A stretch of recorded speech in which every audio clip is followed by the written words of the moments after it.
La segunda parte de hoy es entendiendo a Pablo y su mundo. Uno de los personajes más controversiales dentro de las escrituras que tenemos nosotros, porque recordemos que el judío no tiene el Nuevo Testamento, lo que nosotros llamamos el Nuevo Testamento. Usted no me va a escuchar a mí diciendo, a menos de pelada audiencia, porque si voy a una iglesia cristiana, pues voy a decir el Nuevo Testamento. Pero yo les enseño a ustedes de que no es un Nuevo Testamento, porque si decimos que hay un Nuevo Testamento, estamos diciendo que hay un reemplazo. Dios cambió a alguien y para poner a otro, y no. Hay un nuevo pacto, y ese pacto es el mismo con mejores beneficios, lea Hebreo. El mismo con mejores beneficios. Pues, ¿cuál es ese mejor beneficio? Que esta vez el Eterno iba a escribirle a su pueblo la Torá en el corazón y en la mente. Ahora, ese nuevo pacto no ha comenzado aún, aunque ya fue establecido hace 2000 años. Porque va a comenzar cuando venga el Mashiach. Eso es importante. Ahora, mientras tanto, estamos caminando, esperando ese tiempo, porque cuando venga ese tiempo, nosotros participaremos de esa redención. ¿Ok? Sí, es un detalle muy, muy importante. Muy importante, ¿ok? Esto es un tema bastante controversial porque tú vas a encontrar que en el mundo cristiano, por ejemplo, le dicen, no, no es que estamos en el nuevo pacto. Pero ¿cuál es el nuevo pacto? Léalo, está en Jeremías. ¿Se inició? No. Porque dentro del nuevo pacto, Dios iba a recoger al pueblo y iba a regresar a la tierra. Todavía están dispersos. ¿Entiendes? Pero Mashiach lo inició hace 2000 años. ¿Por qué? Porque el nuevo pacto se inicia con sangre. El pacto de Sinaí, ¿cuándo se hizo en Sinaí? ¿Cuándo comenzaba? Cuando habitaban en la tierra. Mientras tanto, estaban en el proceso de la formación para que empezara ese pacto. Pero lo anularon, obviamente, dice el profeta. Al formular la teoría de la sustitución, pues entonces, si es verdad lo que promulga la teoría de la sustitución, pues entonces eso evidencia de que el nuevo pacto ya está vigente para la iglesia. Para la iglesia. Porque la teoría de la sustitución habla de que ya la iglesia es el nuevo Israel de Dios. Pero esa es la teoría de la Esa sustitución. es la teoría de la sustitución. ¿Pablo enseñó eso? No, precisamente por eso es que esa es la situación que estamos teniendo hoy y que vivimos constantemente dentro del contexto del cristianismo.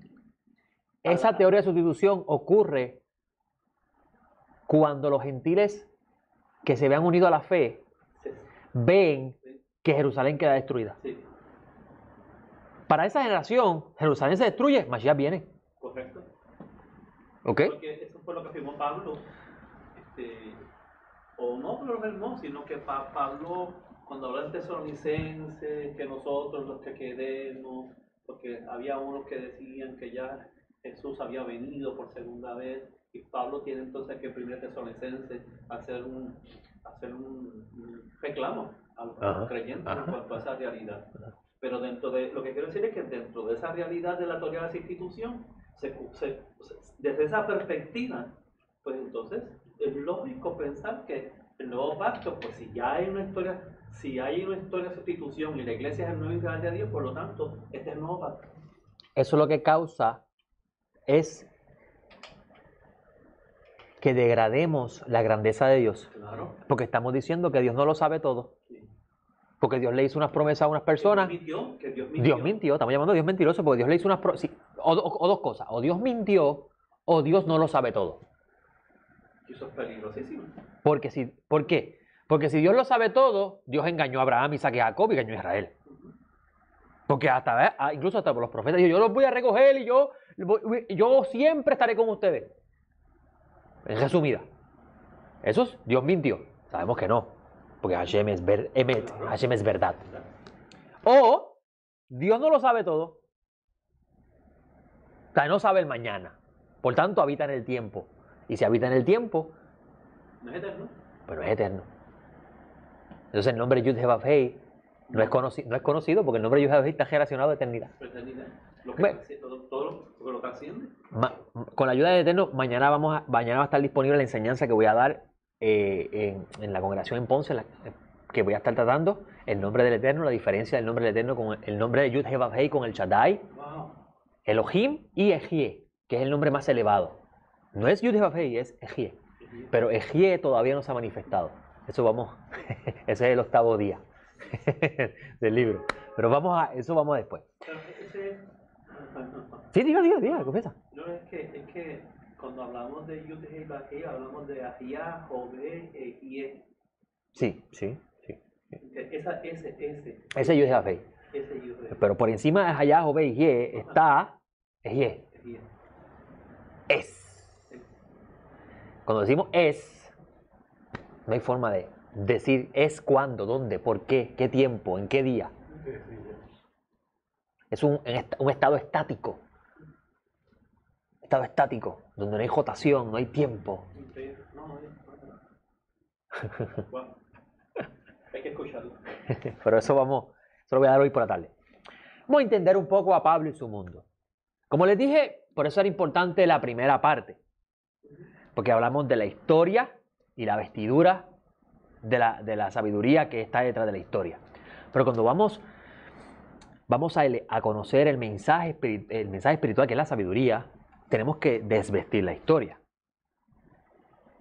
Pero ahora vamos a entrar a Pablo. Para poder entender a Pablo tenemos que entender la historia donde se construye Pablo. Nosotros no podemos coger la carta a los romanos y decir, la carta a los hebreos. Nosotros no podemos coger la carta a los hebreos y decir que eso es para nosotros. Esa carta no fue escrita para ti. Esa carta fue escrita por una audiencia que está pasando por una situación terrible y es la destrucción del templo. Ninguna fue escrita para Qué bueno, maduraron, Baruch Hashem. Pero qué importante estudiar la carta de los hebreos. Claro, porque nos hace ver Vamos a entender el concepto espiritual que los sabios de Israel lo enseñan, pero nosotros no lo creemos. Porque obviamente nuestro sentimiento antijudío no nos permite aceptarlo. De que hay un templo arriba. Y si hay un templo arriba, hay un sumo sacerdote. ¿Y quién es ese sumo sacerdote? ¿Entienden lo que estoy diciendo, verdad? Y esa ciudad, la Nueva Jerusalén, que descenderá del cielo, pues entonces hay una ciudad. Hay una ciudad arriba. Hay una ciudad. Entonces, los eventos históricos narrados en los escritos apostólicos son importantes para entender cómo se construye el pensamiento. Porque Pablo nos va a enseñar cosas que enseñaron los sabios de Israel, pero que nosotros no nos conocemos porque nosotros nos desconectamos de ese mundo. ¿Ok? Ahora, vamos a entender un poco el mundo de Pablo, sí. Y disculpe, porque es que cuando entendemos eso, se descubre que Platón, que habla del perdón, que un pensamiento, el famoso perdón del alma, ¿de dónde usted Platón la idea? Platón dice que esta silla que está aquí es una sombra imperfecta de una silla perfecta que ya está arriba del cielo. ¿De dónde Platón sacó esa historia? Lo de las ideas. ¿Ajá?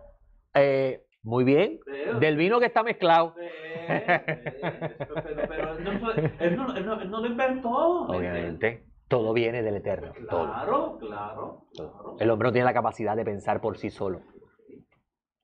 Es decir, el hombre no tiene la capacidad de crear de la nada. El hombre lo que hace es formar lo que recibe. Sí. Entonces, todo lo que está formado acá en la tierra ya fue antes creado arriba.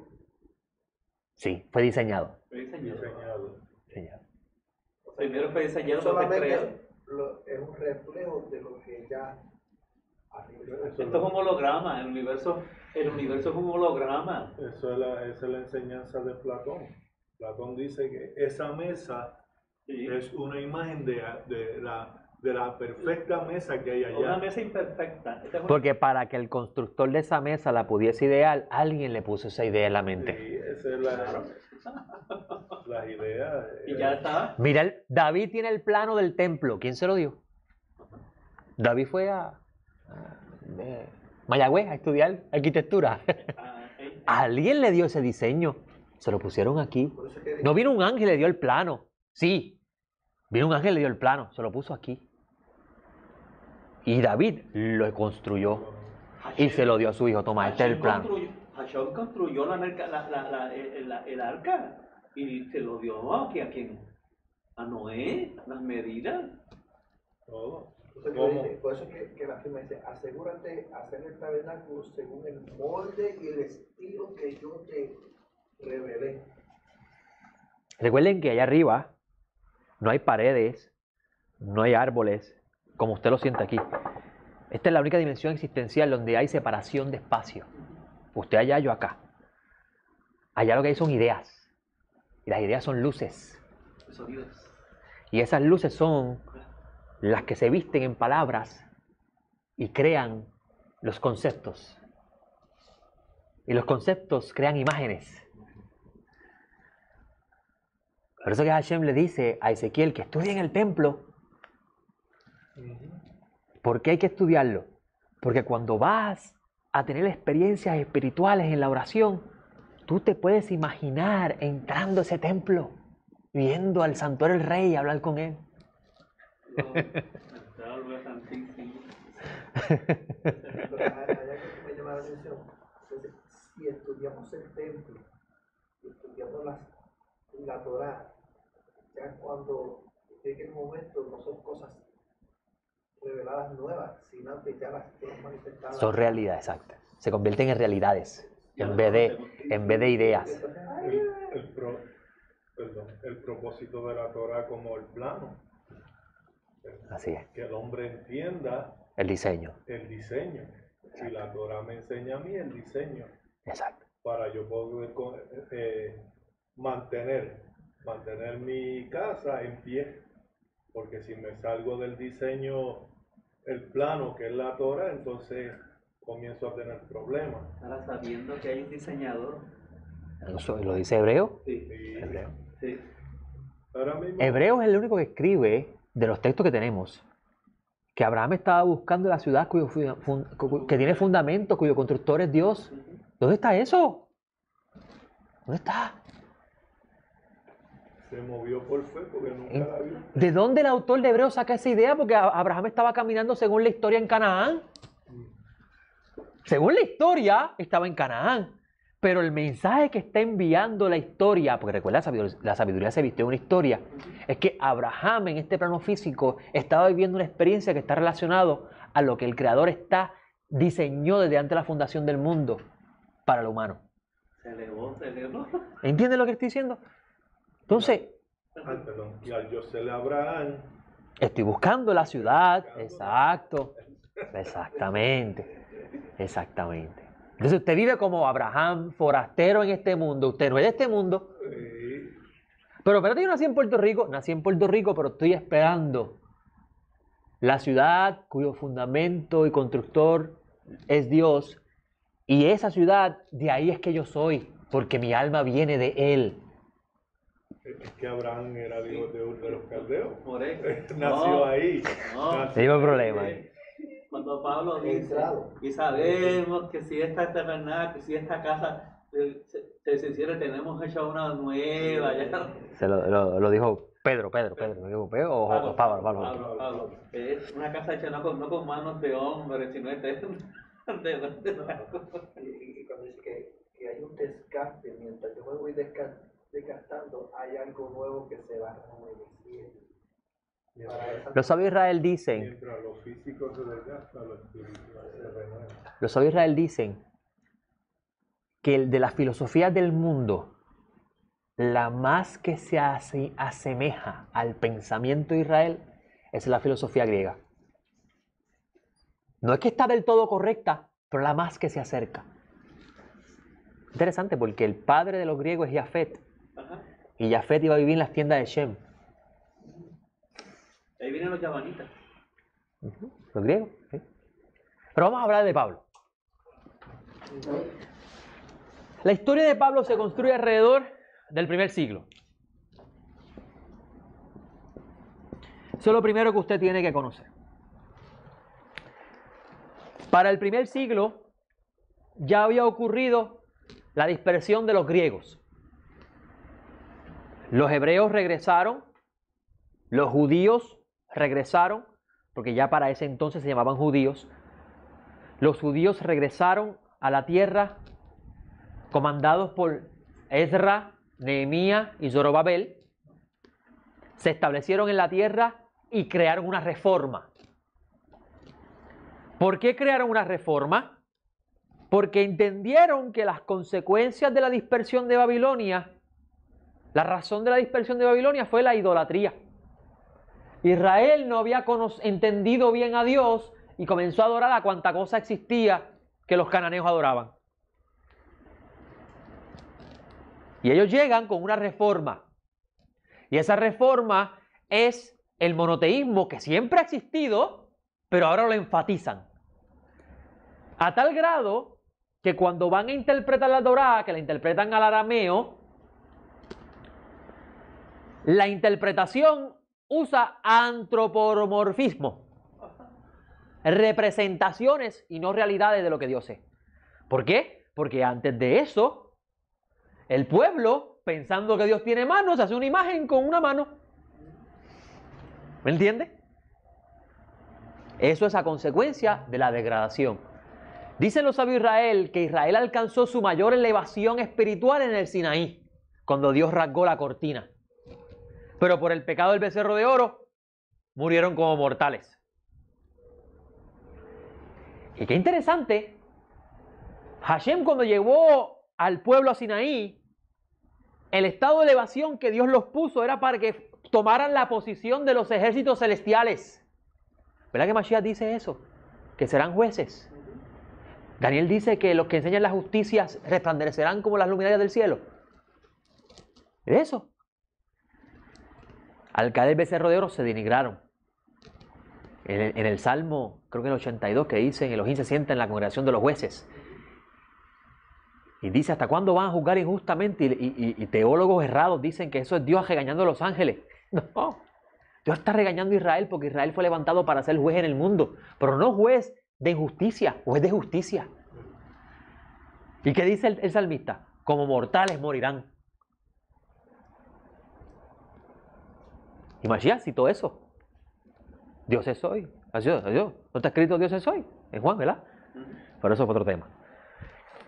Cuando llegan al primer siglo,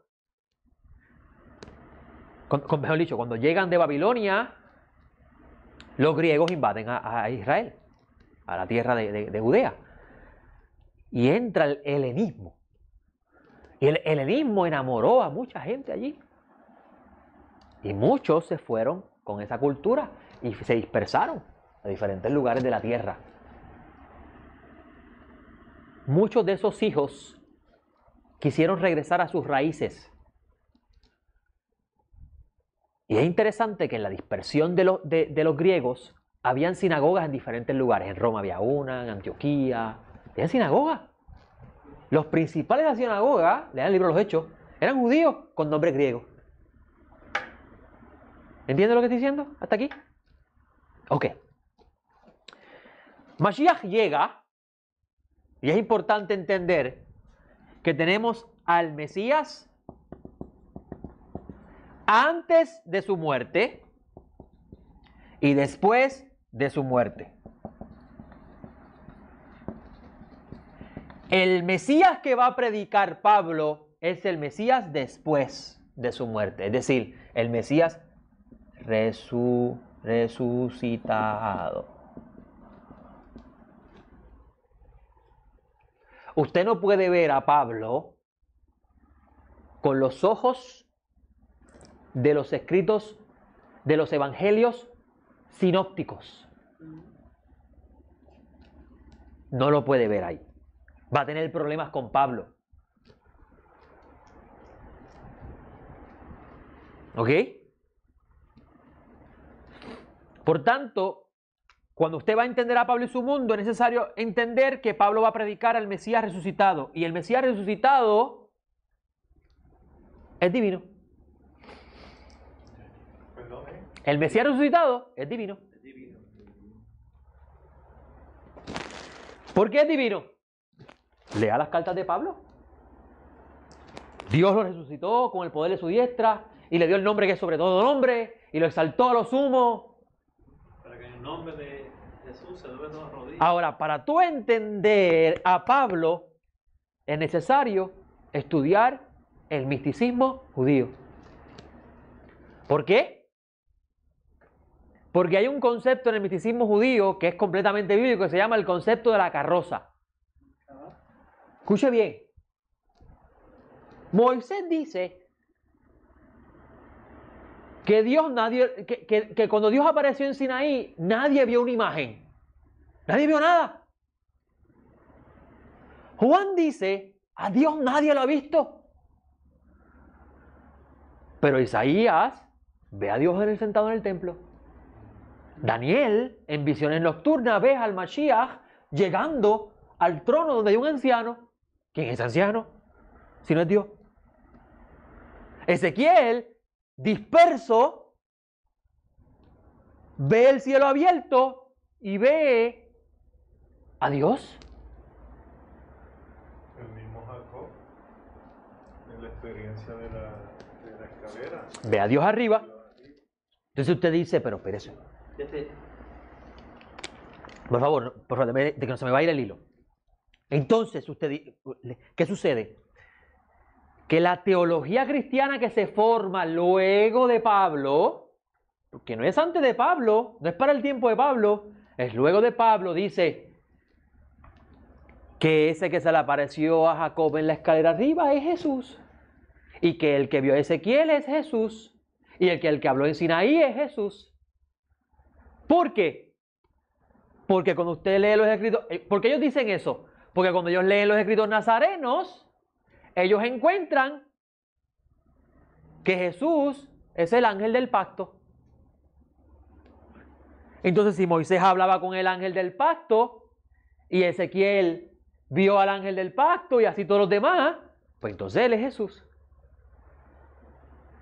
El concepto lo reformularon dentro de la visión griega. La visión hebrea es completamente diferente. Los ángeles son vasijas que cargan con el nombre de Dios. ¿Verdad que Pablo dice que a Jesús se le dio el nombre que es sobre todo nombre? ¿Qué significa eso? Te lo doy, toma, guárdalo en el bolsillo. Aquí tienes mi nombre, hijo mío. Guárdalo. Pablo está hablando de un concepto completamente hebreo. Los profetas dicen que el Mesías es el ángel del pacto. Cuando vamos a la palabra hebrea para ángeles, malach. La palabra malach significa príncipe, cuando se traduce como melech, y malach, mensajero. Y es la misma letra. Se escribe así. Si se escribe de esta forma, con estos puntitos abajo, es melech, rey, príncipe. Si se escribe así, malach, mensajero. O sea que lo que cambia el sentido es la pronunciación. ¿Entiende? ¿Y verdad que el Mashiach se llama el príncipe de paz? Mensajero del pacto, el ángel de la presencia. Un ángel es una vasija creada por Dios para manifestar el nombre que el ángel tiene. ¿Entiende eso?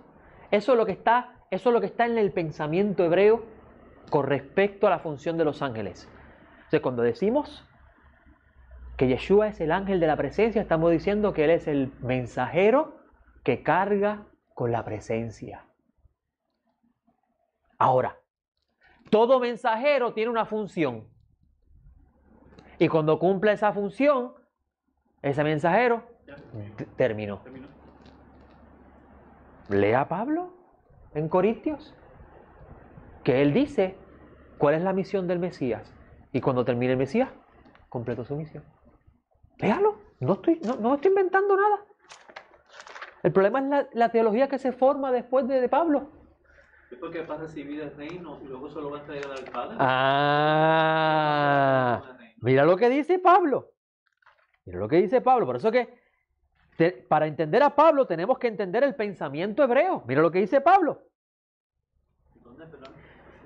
1 Corintios 15 dice: porque así como en el Adán todos mueren, así también en el Mesías todos serán vivificados. ¿Verdad que Pablo dice que Mesías es el postrer Adán? Ok. Pero cada uno en su orden. El Mesías, que es la primicia. Luego los que son del Mesías en su venida. Luego el fin. cuando entrega el reino al Dios y Padre, cuando suprima todo imperio, toda autoridad y poder. Cuando Yeshua suprima todo imperio, autoridad y poder, le va a entregar el reino a Dios y Padre.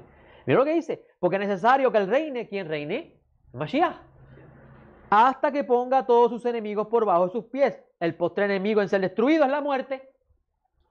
Porque todas las cosas sometió bajo sus pies. Pero al decir que todas las cosas le han sido sometidas, es claro es que está exceptuando al que le sometió todas las cosas. ¿Quién le sometió? ¿Quién le entregó toda la autoridad al Mashiach? El Padre. Mira lo que dice. Y cuando le hayan sido sometidas todas las cosas, entonces también el Hijo mismo se sujetará al que le sujetó a él todas las cosas. Ya cumplió su función. Perdóname, 1 Corintios 15, ¿no es 15?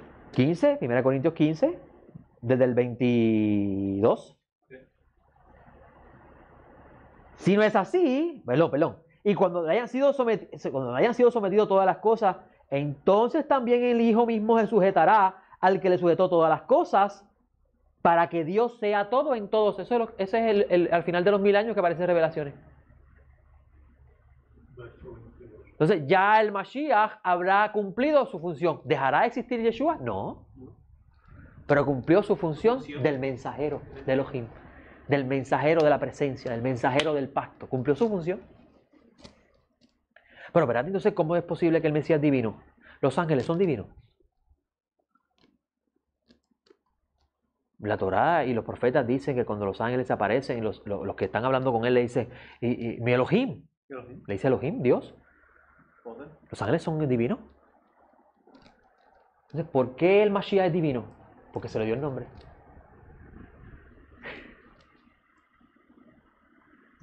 El nombre que es sobre todo nombre. ¿Puedes repetir eso como que me quedé? Ok. Le voy a decir más. Hoy Moisés, la para esta semana, va a enfrentarse al faraón. Y Dios le dice a Moisés, tú eres Elohim ante faraón y Aarón tu profeta. Ah, Moisés, Dios. Autoridad. ¿Eso fue lo que le dijo? Dios. Los sabios de Israel dicen que Moisés, antes de que los hijos de Israel cruzaran, Dios lo exaltó hasta el grado de Elohim. ¿Qué autoridad? Escuche.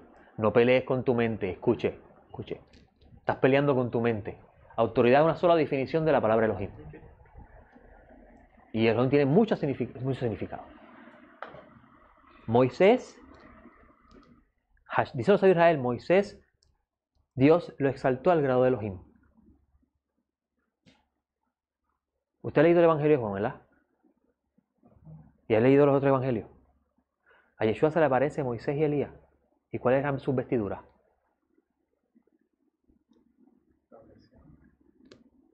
Vestiduras de ángeles. Vestiduras divinas. Elías, ¿en qué se convirtió cuando Hashem lo ascendió? Si esto corruptible no puede ascender al lugar incorruptible. En forma de ángel. En la ropa que usan los ángeles, que son vestiduras de luz. Pablo está hablando de un Mashiach después, resucitado. No está hablando del Mesías antes. ¿En qué vestidura tenía el Mashiach cuando caminaba en la tierra? Las vestiduras del Adán corruptible, del Adán caído. Cuando resucitó el Mesías, ¿qué vestidura le pusieron? Las vestiduras resplandecientes. Las vestiduras de gloria. ¿Me van entendiendo aquí? Yo sé que esto le crea un dolor de cabeza, pero si usted va a estudiar a Pablo, tiene que tener esto en mente. Porque si usted mete esto en los evangelios sinópticos, va a tener un choque. Y Pablo lo dice bien claro. Pablo lo dice en todos lados. Y a este Dios lo resucitó entre los muertos y lo hizo Señor y Mesías. Y para que para que Él reciba la gloria. ¿Verdad que dice Pablo eso? Sí. Por eso es que yo puedo entender ahora los primeros versículos de la carta, cuando dice, y Dios hablando de muchas maneras, Hebreo. manifestó a través de los profetas, de los ángeles, que eran los representantes de Dios en la tierra, y ahora a través de Jesucristo el resucitado. Esos son los primeros versículos. Por eso es que enseñan los sabios que para poder llegar a la verdad hay que coger un tema y buscarle todas sus faltas. Y ahí tú lo purificas. Si decimos que el que hablaba con Moisés en Sinaí, que el que lo sacó de Egipto, que el que vio a Isaías, que el que vio a Ezequiel, que el que vio a Daniel en el trono, no el que está frente al trono, es Jesús, el autor de Hebreo tiene un gran problema. Porque el autor de Hebreo dice que en los tiempos antiguos Dios habló a los profetas y a los padres de muchas maneras a través de sus ángeles. Y después, en este tiempo, habló por medio del Hijo. Pero no era el Hijo el que estaba hablándole a Moisés. No era el Hijo que estaba en el huerto. ¿Verdad que tenemos problemas? ¿Por qué? Porque no entendemos a Pablo y su mundo. Pablo está hablando del Mesías resucitado. Y para entender al Mesías resucitado tienes que entender a Juan. Porque Juan es el único evangelio que te habla de un Mesías místico. De un Mesías diferente al que te presentan los sinópticos. Pero como no entendemos el sistema literario judío, pensamos que el Midrash que escribió Juan es la historia del Mesías. Y Juan escribió un Midrash. Y por eso que para Juan el Mashiach muere en una fecha diferente a los demás. ¿Verdad que sí? Dice, pero ¿cuál fue el Pesaj que hizo Yeshua? Porque este evangelio dice, ¿cuál fue la cena que hizo el Señor? Este evangelio dicen que él hizo el Pesaj y después murió. Pero Juan dice otra cosa. Pues Juan está hablando de un Mesías místico. De un Mesías que es llamado Hijo. Porque carga la esencia de su Padre. Pero los sinópticos están hablando del Ben Adam, del Hijo del Hombre. El Hijo del Hombre. Ahora,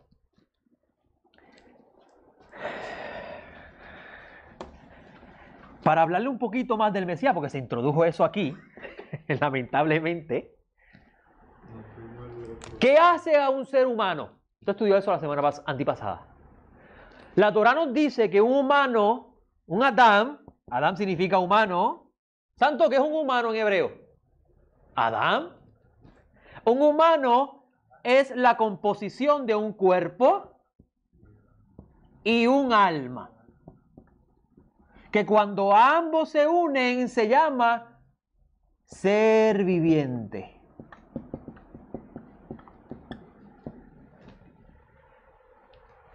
¿Cómo? No, que si ahí también se manifiesta el espíritu. Ah, claro, porque el espíritu del Adán se llama yo, el ego. Dios dice en Génesis, no peleará más mi espíritu con el espíritu del hombre. Tu ego está peleando con Dios, tú quieres hacer una cosa y Dios otra. Aquí es el lenguaje, pero si usted entiende el concepto, no va a tener problema con el lenguaje. Tenía el Mesías ego. Mire, que esto, mire, ustedes son bendecidos de escuchar estos temas, amigos. Tenía el Mesías ego. ¿Qué hace un Adán? Un cuerpo con un alma. Y la unión de eso lo convierte en un ser viviente. Y a él lo llaman por un nombre. Yo. Un nombre. Yeshua, José, Pedro. Eso es lo que identifica. Pero la Torah te presenta a Adán para que no lo identifiques. Para que tú conozcas lo que es un ser humano. Ahora. ¿Yeshua tenía ego? ¿Tenía un yo? ¿O no fue criado según la carne? ¿No fue criado según la carne como judío?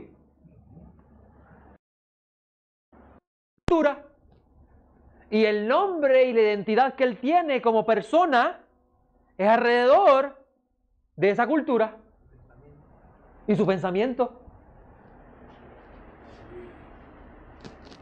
¿Qué dice Pablo? Que nació bajo la ley, ¿verdad? Nacido bajo la ley, hijo de David según la carne. ¿Usted es puertorriqueño? ¿Esa es su identidad?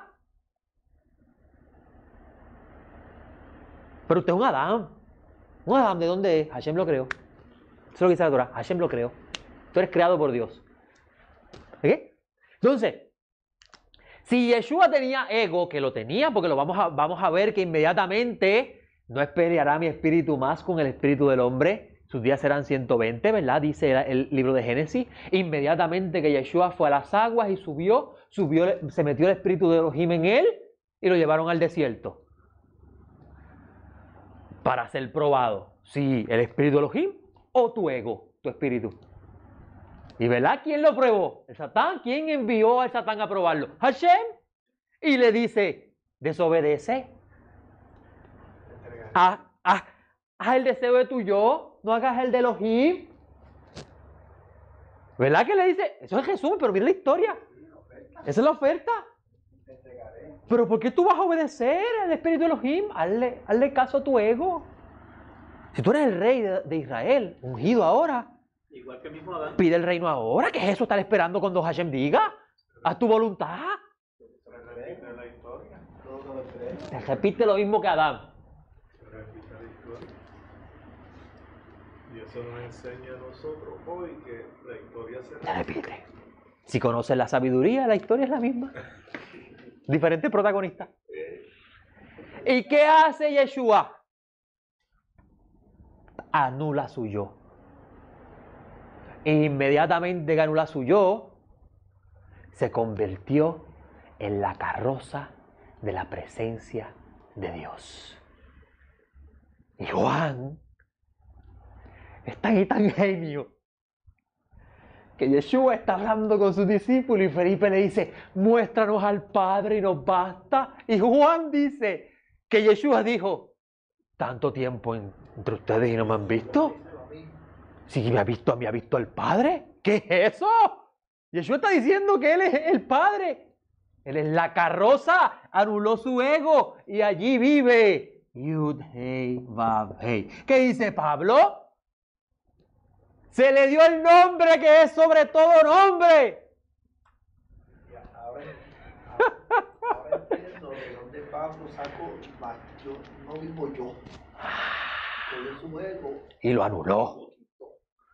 Ahora él es el que vive en mí. Yo soy una vasija. Para Pablo, la palabra Mashiach es sinónimo de Yud, Hei, Vav, Hei. ¿Por qué?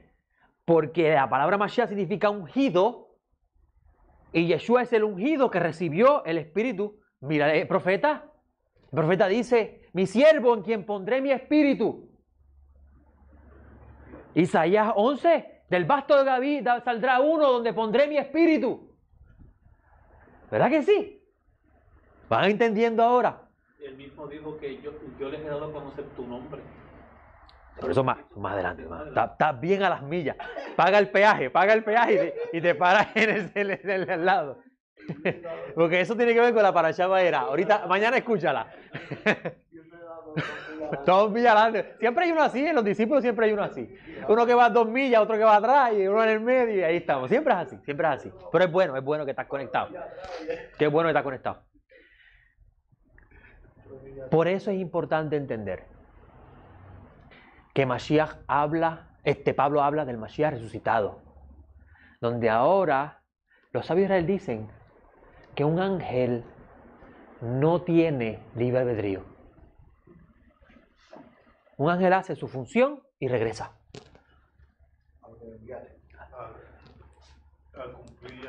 ¿Qué dice Juan que dijo Mashiach? Padre, he hecho lo que me comendaste hacer. Devuélveme la gloria que tuve junto a ti ante la fundación. Pero ¿tú viste lo que está? Vamos ahora.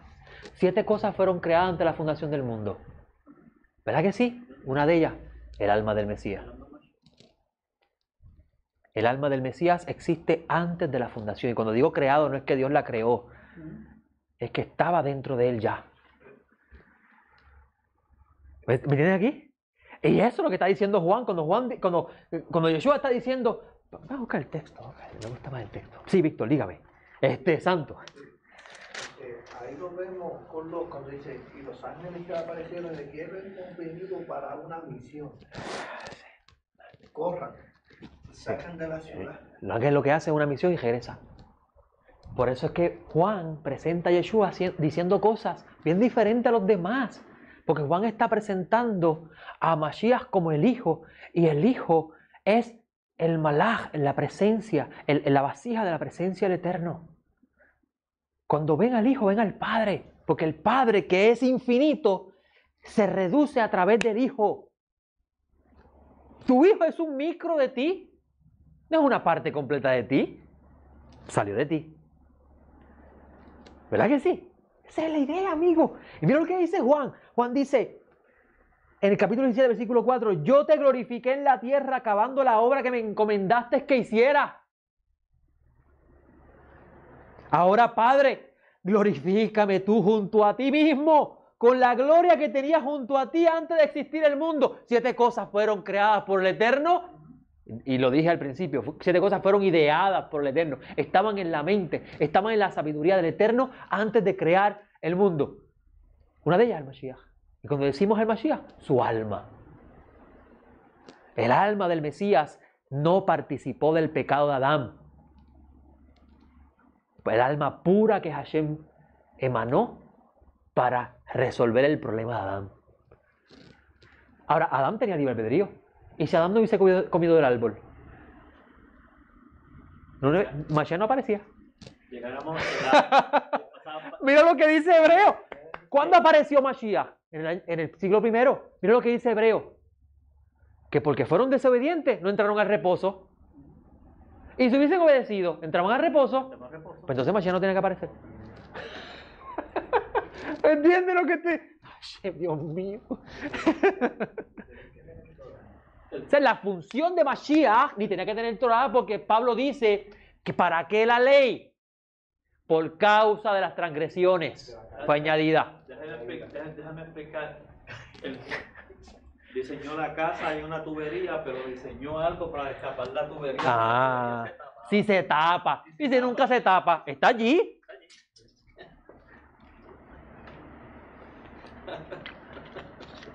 No, Pablo y su mundo. No va a esperar que se tape para entonces resolver esto. Y Pablo, que era un genio, decía, ¿para qué la Torá? ¿Para qué la ley? Fue añadida. Fue añadida. Por causa de transgresiones. ¿Cuándo empezó la transgresión? Becerro de oro. El becerro de oro representó la caída de Israel como Adán. Porque el primer Adán cayó por desobedecer. El segundo, Israel, que es un micro del misterio de Adán. Por eso es que le dicen los sabios que las 12 tribus de Israel representan los 12 aspectos del ser humano. 12 tipos de seres humanos. ¿Entienden lo que digo, verdad? Por eso es que estudiar las tribus de Israel nos lleva a entender la muestra científica que Hashem nos va a mostrar de lo que es el humano. Porque la Torah comienza con Adán. ¿Y termina con quién? Con Adán. El segundo Adán. Ese es el mundo de Pablo, que yo se lo estoy explicando en lenguaje simple. Lo que tenemos que tomar en cuenta cuando predicamos, cuando enseñamos lo que Pablo enseña, es que Pablo está enseñando al Mesías resucitado. Y Mesías, Yeshua, se le aparece a él. Y ¿verdad que dice que resplandeció? Quedó. ¿Por qué? Pues tiene el nombre. Mashiach se convirtió, Yeshua se convirtió en el ángel del Eterno. Antes de que Yeshua apareciera en este plano de la realidad, diferentes ángeles eran los que se le aparecían a los humanos. Eso es lo que está diciendo Hebreo. Ahora nos habla por medio del Hijo. Pero el Hijo envía a su ángel, le da revelaciones. Revelación que Dios le dio a Yeshua el Mesías para que le dijera a su siervo lo que está por suceder, y lo declaró por medio, enviándolo por medio de su ángel. Y miras al ángel y parece el Mesías, porque el ángel hace la función del que lo envió, y si hace la función del que lo envió, se parece al que lo envió. usted dijo el ángel de la presencia, que usted nos ha hablado en la Torá. Cuando, por ejemplo, cuando No entendí la pregunta. en Génesis, que dice que el Eterno hizo caer fuego de parte del Eterno. Ajá. Ese ángel de abajo, el ángel de la presencia. Es el ángel de la presencia de abajo. Sí. Quiero decir algo. Sí, no, hablando sobre el propósito de la Torah, que es que nosotros alcancemos La estatura del varón perfecto. la estatura del varón perfecto. Entonces, cuando uno lee todo esto, uno puede entender el propósito de Dios con mi vida, a dónde Dios me quiere llevar, hasta dónde Dios quiere que yo llegue. Ahí, entonces, Y todos van a llegar. volvemos a lo mismo. Ese es el propósito de la Torah. Todos van a llegar porque la meta es que todos vuelvan otra vez a estar en el huerto como una vez estuvieron. Ahora, los que no se esfuercen aquí en la era mesiánica van a tener que hacerlo. Y el que se esforzó aquí en la era mesiánica va a descansar. ¿Verdad que enseña eso en los evangelios y enseña eso en las cartas de los hebreos y todo eso? ¿Quién levantó la mano? ¿No vi? Sí, usted. Sí, es bueno conocer el Mesías humano, el Mesías resucitado y el Mesías divino. El Mesías resucitado es el Mesías divino. Es divino. ¿En qué necesita? Porque el resucitado alcanza la estatura de lo que Adán fue al principio. Adán era divino al principio. Era imagen de Dios. Y verdad que Pablo dice, Yeshua, el Mesías, imagen de Dios. Si no conoces los principios de la Torah, no vas a entender el lenguaje de Pablo. Adán, en el huerto del Edén, no era Adán que caminaba en la tierra, Adán en el huerto del Edén, era divino, fue hecho imagen de Dios, pero transgredió y le quitaron las vestiduras divinas y lo hicieron mortal, lo botaron, bajó. Mashiach, su alma desciende, encarna en forma de siervo.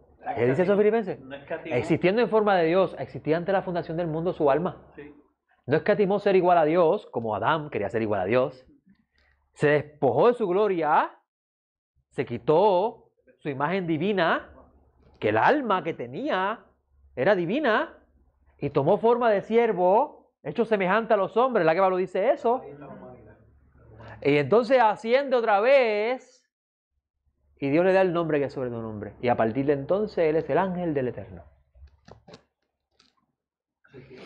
Y ahí es que sabe que antes de la fundación del mundo, de las cosas primeras que el Padre creó, pues entonces dice antes de la fundación del mundo. O sea, primero que todas las cosas fueran creadas. Ya el alma del Mesías Ya existía. está. Ahí que sabe. El alma del Mesías existía. Ya estaban Y estaba guardada. Ya están esos 7 pilares preparaditos. El alma del Mesías estaba guardada en el cofre del Eterno. Esto es una metáfora. Porque recuérdate que en una caja de herramientas están las herramientas para arreglar los problemas. Y el Eterno abrió y dijo, vete, resuélveme el problema de Adán. Y él dice, lo resolví, Padre, devuélveme a tu casa otra vez. ¡Oh, chacho! Me da ganas de llorar. Oye, si usted no... Me siento como un pentecostal ahí, porque ahora brincar un pie de emoción. ¡Wow! Chacho, soy... Sí. Es que la caja de herramientas, usted tiene herramientas ahí que usted fue así, era un ejemplo, y las compró y las guardó ahí. ¿No? A lo mejor yo tengo una llave ahí nueva que no la he sacado ni del paquete. ¿Para qué la compré? Algún día será. Exacto. Yo tengo 200 días de estuche. Que todo eso está ya preparado por si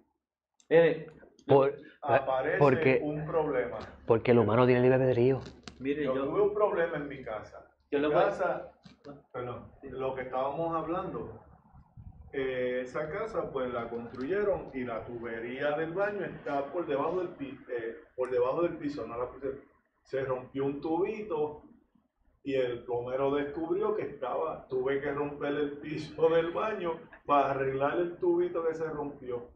Cuando pudieron haberlo puesto por fuera y me evitaba todo ese. Recuerde que el bendito en su diseño hizo al humano con libre albedrío. Sí. Y para que el humano tuviera libre albedrío, el Eterno tenía que tener soluciones a sus decisiones. Yo tengo un hijo. ¿Qué yo voy a hacer si mi hijo se mete en un problema legal? ¿Estoy preparado económicamente para enfrentarlo? Debo tomar eso en consideración. ¿Qué sucede si mi hijo se enferma? ¿Tengo un plan médico? ¿Entiende? Porque mi hijo puede tomar decisiones que se puede enfermar. No juegues con el bache. Y jugó. ¿Entiende? Porque para el libre albedrío del Adán, el Eterno, desde antes de su creación, ya tenía soluciones a sus decisiones. Ahí es donde la gente choca. Si Dios sabía que él iba a pecar. Pues preparó al Mashiach. Como no conoce, pues no, él pregunta, pero como no sabe esto que usted nos está enseñando, pues obviamente se desvía. Ahora me ibas a hacer una pregunta. No. ¿Se te fue? No, apúntala. Discúlpame, ok. No es que Dios diseñó al hombre para que pecara y por eso tenía ya todas las herramientas necesarias. ¿Qué es lo que se piensa? La gente piensa, no, Dios hizo al hombre para que pecara. No. El hombre tuvo decisión, él decidió y es responsable de su decisión. Pero Dios es tan y tan bueno que tiene una solución. Es lo que dice el pastor ahora mismo. O sea, el libre albedrío. Yo tengo un libre albedrío. O anulo mi yo o lo resalto. Y entonces Dios me da la oportunidad a mí de yo decidir. Yo decido si sí o si no. Es como cuando la semana pasada, lo tengo por aquí, que no. Usted hablaba. Ahora, escuche bien. Cuando yo digo que Yeshua es ahora el ángel del Eterno, no es que Yeshua existe como ángel. Yeshua tiene la ropa que tenía el Adán y primordial, el Adán que el Eterno hizo. Esas vestiduras de luz que habla Ezequiel, con las piedras. Tiene esa vestidura con el nombre del Eterno. Eso es importante porque se confunde y eso es normal, la gente no entiende los conceptos. La gente puede pensar ahora que Yeshua existe en forma de ángel y Dios no llama a ninguno de sus ángeles, mi hijo eres tú. A ninguno de sus ángeles. Y la misma carta de los hebreos dice, y él es superior a los ángeles. Muy bien. Muy bien. Muy bien. Porque existe una enseñanza por ahí que dice, no, ahora Yeshua es un ángel. A ningún ángel le ha dicho, mi hijo es Dios. Eso es importante, amigo. Así que, me quedé con una... Ajá. En ese vuestro del Edén, porque tienen que estar ambas cosas conectadas, aún he encontrado gente que han hablado, que hacen responsable a Dios por esa caída. Bueno, si Dios sabe todas las cosas y antes que se forme el pensamiento ya lo conoce, pues dice, pues ya él conocía el pensamiento de Eva, de antes, él conocía la cuestión de las figuras que están ahí. Dios podía actuar antes de esa caída. Pero si Dios actuaba, entonces el humano no era Adán, era un ángel. Porque el ángel no tiene libre albedrío. No tiene la capacidad de decidir por sí solo. Y Dios quería ser un humano que pudiera alcanzar la estatura de semejanza. Y para alcanzar la estatura de semejanza era necesario primero que él tuviera la capacidad de decidir. Por eso creo un mundo imperfecto. No, lo creó perfecto, el hombre lo hizo imperfecto. El mundo es perfecto. Por eso es que a veces nosotros no leemos las escrituras y no descuidamos los detallitos. Pues nosotros presentamos, y lo predicaba antes, que Dios nos creó a su imagen y semejanza. Pero no nos damos cuenta que dice, hagamos al hombre a su imagen y semejanza, y después en el otro texto dice, y lo creó a imagen, no dice que lo creó a imagen y semejanza, porque la semejanza se consigue en él. Y te voy a decir, le voy a añadir a eso. Ahora nosotros ni tan siquiera somos llamados Adán, somos llamados hijos de Adán. Mire Ezequiel. El Eterno le dice a Ezequiel, hijo del hombre. Y Yeshua mismo, reconociendo el estado degradado del humano, dice, el Ben Adán. Pero ese Ben Adán iba a reparar el daño que hizo Adán. Yeshua, ¿qué dice Pablo? Pablo dice que él baja la forma de siervo. ¿Adán fue creado para ser siervo? No. Adán fue creado para dominar. Pero los Ben Adán son siervos, los hijos de Adán, porque por causa del primer Adán, todos los demás fueron esclavizados. Pablo lo dice en sus cartas. Por la rebelión de uno, todos murieron y cayeron bajo pecado.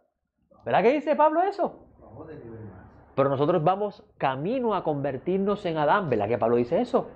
Alcanzar la estatura del varón perfecto, que es imagen de Dios. Por tanto, cuando tú alcanzas la estatura de Yeshua, estás alcanzando la estatura de Dios, porque Yeshua es imagen de Dios. Es el postrer Adán. ¿Vas entendiendo? Ese es el mundo de Pablo. Pero ¿qué pasa? Que Pablo enseñó todas esas cosas. Mira, los dos temas se unieron. Pablo enseñó todas esas cosas a unas personas que ya tenían fundamento. Y eso lo estamos perdiendo de perspectiva.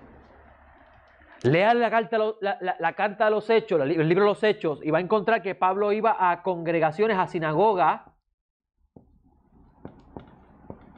compuestas de judíos y gentiles.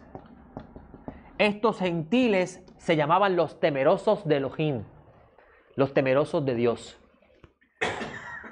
Pablo iba a estas naciones, a estos lugares, y les predicaba que el Mashiach llegó.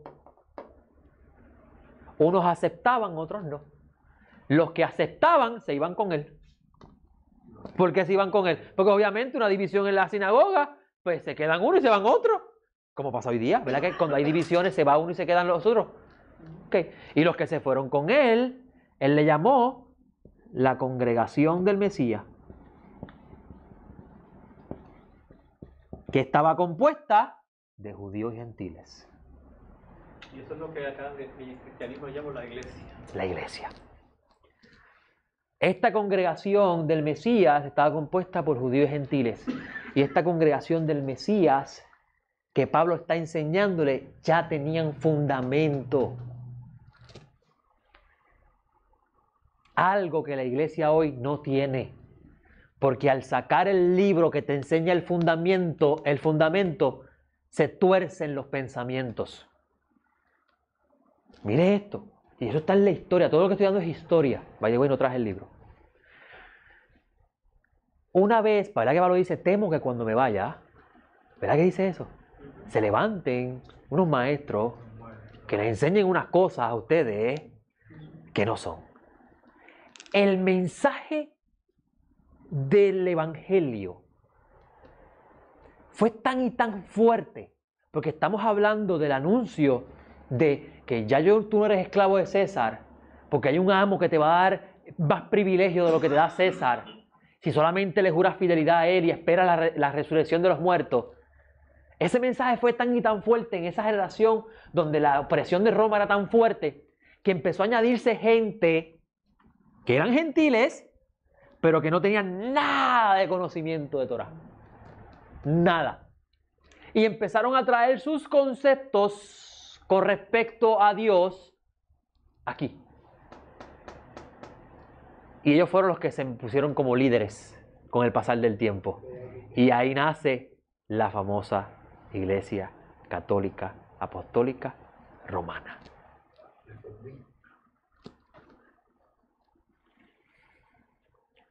Pero así no era al principio. Por eso es que tú lees la carta a los Colosenses y dices, wow, esa carta es bien elevada. Tú lees la carta a los romanos. Pablo está escribiendo una carta, un midrash de la Torá, en la carta a los romanos, respondiendo a un problema que estaba viendo la congregación. Se estaban levantando gentiles diciendo, si el Mashiach llegó y somos iguales, pues entonces yo puedo enseñar. Y tú vas a ver la respuesta en la carta. No piense que Dios ha desechado a su pueblo de ninguna forma, ¿verdad que dice eso? Porque si dice, los que fueron desgajados, Él es poderoso para insertarlo otra vez. ¿Entiendes? Eran problemas congregacionales, pero si tú observas, todas las comunidades tenían conocimiento de los fundamentos de la fe. Los que llegan después no conocían eso. Los que eran líderes, mira qué interesante que este autor cristiano, estudiando la historia, muestra que en la medida que se fue uniendo este grupo de acá, que no tenían ningún conocimiento de Torá, se fueron entrando, porque tenían derecho a participar, la redención es para todo el mundo, pero al no querer sujetarse a las autoridades que ya estaban establecidas, estas autoridades empezaron a irse. Y dijeron, no, entonces contaminado me voy. Y tú ves que llega un momento que los nazarenos cogieron por un lado y los gentiles cogieron por otro. Hubo un party, una división. Entonces, el plan original de Pablo, que fue la misión que le encomendó el Mesías, se dañó. Entonces hemos orado, ¿verdad? Lo que pensamos al principio, hemos orado por la restauración de la iglesia, para que vuelva a ser otra vez lo que fue en los hechos. Y Hashem lo está haciendo. Pero no está haciendo como nosotros queríamos. Nosotros queremos milagros, prodigios, que los enfermos sean sanados. Eso va a suceder cuando regresemos al fundamento. Pero ¿qué pasa? Hay un problema. Que dentro del movimiento de restauración se está enseñando que a menos que seas judío, de ninguna forma participarás de la redención. Volvemos otra vez a lo mismo. Tienes que circuncidarte. No, y hay un escrito en que ya no hay separación entre el judío y el gentil. Pablo lo dijo. Entonces ya hay una conexión divina. Él quitó la pared de medio. Ok. ¿Existe todavía la separación? Sí. El judío tiene un rol que hacer y el gentil tiene otro rol que hacer. Cuando la esposa quiere hacer el papel del esposo, hay problemas en la familia, ¿verdad que sí? Y viceversa. Pues el gentil tiene igual estatus ante Dios. Pero lo que respecta a función en este mundo, cada uno tiene su rol. ¿Entiendes? En la era mesiánica, cuando venga el Mesías, los profetas hablan que las naciones irán a llevarle ofrendas al Eterno, algo que la Torá dice que no se podía hacer. Así que estamos viendo un cambio en la Torá. Pero es en la Torá, en la era mesiánica.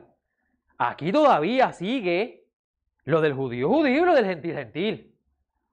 Ahora, ante Dios, tú eres un humano.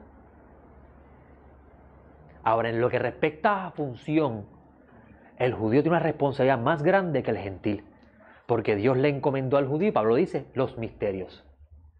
Y para que él siga preservando esos misterios, es necesario que él mantenga un estado de comunión con el Eterno diferente al que debe mantener usted. Eso no significa que él es especial. Pero que a los ojos del Eterno Eres un humano. Ante el Eterno, Pablo lo dice, no hay judío, no hay gentil, no hay esclavo, no hay libre. Pero es predicar eso hoy en el sentido de que no, que se enseñó la raíz hebrea. No, ya no hay judío, ya no hay gentiles, todos somos iguales, todos somos Israel. No. Mientras estemos aquí, existe la separación. Usted allá, yo acá. En la era mesiánica, esa separación se va derrumbando la pared que nos divide, ¿verdad? ¿Cuándo la derrumbó? Ya está derrumbada. ¿Cuándo la viviremos? En la era mesiánica. Miren los profetas que hablan que la era mesiánica, todos los profetas, dicen los sabios de Israel, todos los profetas profetizaron con respecto a los días del Mesías. En otras palabras, los misterios de los profetas giran alrededor de la era mesiánica, porque el Mesías va a reinar en la era mesiánica, no ahora. Mashiach todavía no es rey. Mashiach ahora mismo es Cohen Gadol en el santuario hecho por Hashem. ¿Ok? Ahora, mientras esperamos por esa llegada del Mesías, los gentiles tienen su posición ante el Eterno y el judío también. Y por eso es que Pablo en la carta a los Gálatas dice, ¿sabía usted que si te circuncida, que es sinónimo de hacerse judío, tú tienes que guardar toda la Torá? No vengas a decir esta sí, esta no, es toda. Y son 613 preceptos, papá. Mejor es que no lo... Tienes que orar 3 veces al día. Tienes que hacer cosas que no te van a gustar. Si tú estás haciendo eso para ser salvo del regalo de Dios, caíste. La gracia. Del regalo caíste. Porque Dios te dio a ti, gentil, la participación de entrar a la era mesiánica por confesar y declarar que Yeshua es el Rey del Eterno y no es César. Si confesares con tu boca. Ahora, si crees eso y lo confiesas y lo vives, esperando la era mesiánica, porque confesar a Yeshua como Mesías es esperar la era mesiánica, la esperanza mesiánica. Él va a ser el rey que Hashem prometió. Pues tiene que creer en la resurrección, porque eso va a ser, no con este cuerpo corruptible. Muchacho, y más en el estado que te encuentras. Usted está en Shalom aquí hoy, pero hay mucha gente hoy en día que no tiene que comer. Y dan todos los días mendigando comida. Y Pablo está diciendo a esa persona también, en la era mesiánica tú no vas a sufrir de eso. Y las enfermedades que tiene tu cuerpo ahora no las vas a tener en la era mesiánica. Serás una nueva criatura. ¿Verdad que dice eso Pablo? Mientras tanto, en el estado que fuiste llamado, quédate así, espera. Ahora, mientras tanto, al pueblo que se le encomendó los misterios de Dios, escúchalo, porque te van a enseñar los principios básicos para que puedas vivir una vida que le agrada a Dios. ¿Verdad que Pablo enseñaba eso? Y estés preparado para la era. Para que estés listo para recibir al Rey. Pero ¿qué sucede? Me queda tiempo. ¿Qué sucede? Lamentablemente, el movimiento de la restauración de la fe está enseñando que tienes que serte judío para poder entrar a la era mesiánica. Repitiendo, ¿verdad que hablamos de la historia? La historia y que todo se repite. Lo mismo que pasó con Cornelio, ¿no? Se repite la historia. ¿Me entienden, amigos? Preguntas para cerrar. ¿Y si Pablo fue odiado hace 2000 años atrás por eso? Que me odien a mí no es nada. Porque eso fue controversial, amigo. Incluso eso trajo choques entre Pablo y Jacobo. Lea Pablo. Que Pedro lo dice. La fe es primero que las obras. Y Jacobo dice, la fe sin obra es muerta. Mírenlo. ¿A quién le escribió Jacobo las cartas? A los judíos que estaban dispersos en las naciones, que estaban en las mismas congregaciones que Pablo predicaba. ¿Verdad que Pablo cuando llegó a Jerusalén lo acusaron de decir que no hay que guardar la Torá?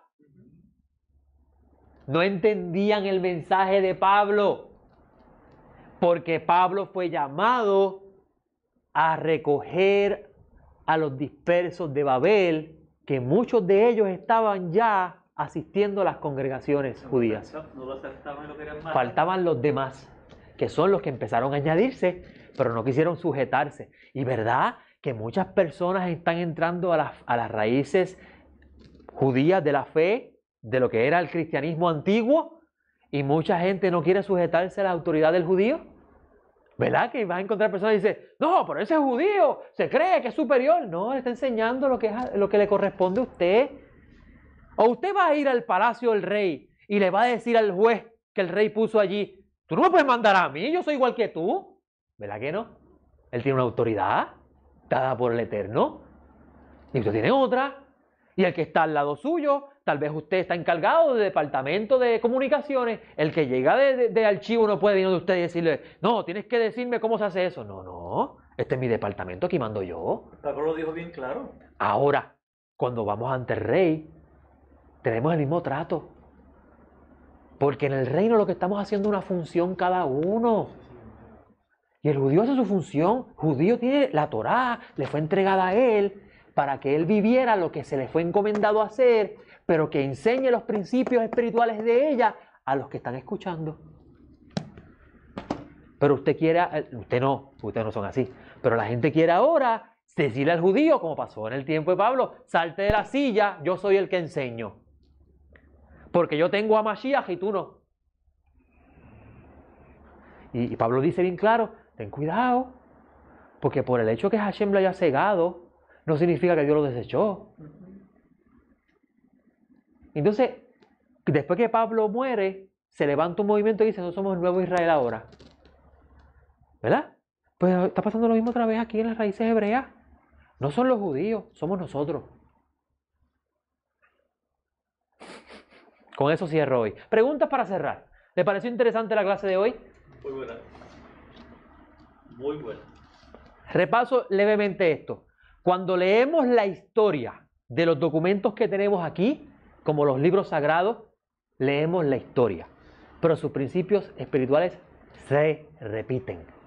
No es casualidad que esas cartas que Pablo le escribió a esa gente, Dios hizo que se perpetuaran. Porque Hashem sabía que iba a haber un tiempo y iba a volver a levantarse. Los mismos pensamientos. Que en cada carta es porque hay una necesidad. Una audiencia, un problema, una necesidad, una solución. Hay una vez, hay un mensaje espiritual. Que Los problemas son los espirituales. Y como el ser humano es el mismo, se recicla, pues los problemas. hay un problema en tu alma y para poder descubrirlo tienes que ir al plano que te dice en qué parte del alma está el problema. Esa es la Biblia. ¿Qué quería Coré? Manda. Quitarle el puesto a Moisés y a Aarón. ¿Qué sucedió en el primer siglo? Lo mismo. ¿Qué está pasando hoy? Lo mismo. Cerramos aquí. ¿Qué pasó ahí? Los quitaron. Los gentiles ahí. ¿Lo sacaron? ¿Seguro? Sí. Bueno, mira cómo se llama. Iglesia Católica Apostólica Romana. Reformista. Bueno, terminamos aquí hoy. Reformista. No,